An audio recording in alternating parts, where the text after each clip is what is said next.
What is going on, guys? Welcome to another video on my channel, Hairliciously. If you guys are new, please make sure to hit that subscribe button so that you guys are updated on my second hair transplant journey progress, as well as video topics covering current hair loss treatments in the pipeline. If you guys also want to follow my hair loss treatment regimen, you guys can visit my website at hairliciously.com and check out some of the products that I use, including the micro needling devices that can promote hair growth, also the derm roller, my DHT blocking shampoo, which has organic ingredients, the laser diode helmet, hair vitamins, and several other items that can help promote healthy hair.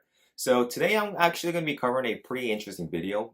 According to the American Hair Loss Association, genetic hair loss, also known as androgenetic alopecia, accounts for over 95% of hair loss in men, and by the age of 35, 2 out of 3 men are going to experience some degree of appreciable hair loss. And by the age of 50, nearly 9 out of 10 men are going to have significant thinning. And obviously this is horrible news to the majority of the men. But what's even more disheartening is when you are significantly younger and you're afflicted with genetic hair loss. And nowadays there's a lot of younger millennials in their teens, 15, 16, 17, who are already noticing hair loss at an earlier age. And to back that up, research found out that people in China in their 20s are actually going balder sooner than any generation before them. There's a lot of US dermatologists, doctors who are claiming that they're seeing a lot more younger patients who are asking for help in combating hair loss, as well as hairstylists who have younger clients that are expressing concerns with thinning hair and receding hairlines. We still don't really know exactly the answers to why the current generation is possibly experiencing more hair loss at an earlier age. Some claim that it might be due to the diet and the growing popularity of vegetarian and vegan diets, while others claim that it might be stress to be big factors. Now, some even say that the increasing focus placed on appearance through the media is also another factor that makes the millennials more sensitive to hair changes. And as you guys are aware, there are several hair loss treatments available currently that's approved by the FDA. We have finasteride and Minoxidil, off-label dutasteride in several countries. We have microneedling, laser therapy. But the best and the quickest way to aesthetically improve hair loss is with a hair transplant. Medication can only help to some degree, but most people will need to look into a hair transplant to redistribute balding areas with new hair. Now, medication is mostly preventative at most, but a hair transplant, on the other hand, that is conducted properly, meaning DHT donor hair that is used is going to last a lifetime, since the follicles are not going to be dispositioned to fall out. And as a result, many younger millennials are looking into hair transplants. I was also lurking online to see if I can find the youngest guy with documented hair transplant results. And it looks like the youngest age that I came across was 18. I'm pretty sure there's a bunch of other people who are younger than 18 who had undergone a hair transplant. But the youngest documented hair transplant case I found was a 18-year-old who had undergone a $4,000 USD hair transplant on his 18th birthday. Apparently his dad was also losing his hair at the young age of 17, and then he ended up giving his son a hair transplant as a birthday present so that his son wouldn't have to go through the same pain that he did when he was younger and losing hair. So the 18-year-old Owen Bigwood states that he started losing his hair at 17, just like his dad as well, and he was just horribly self-conscious about his thinning crown.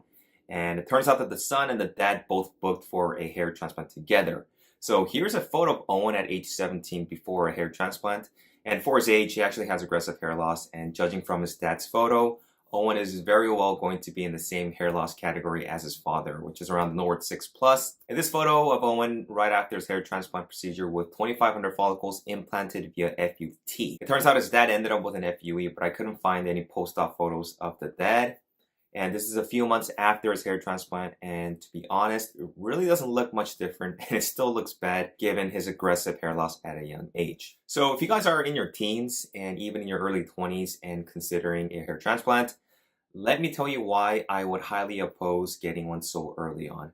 The main reason is that it might be a good short-term fix, a quick fix, but men who start to lose hair in their late teens and early on are at a much higher risk when it comes to balding later in life.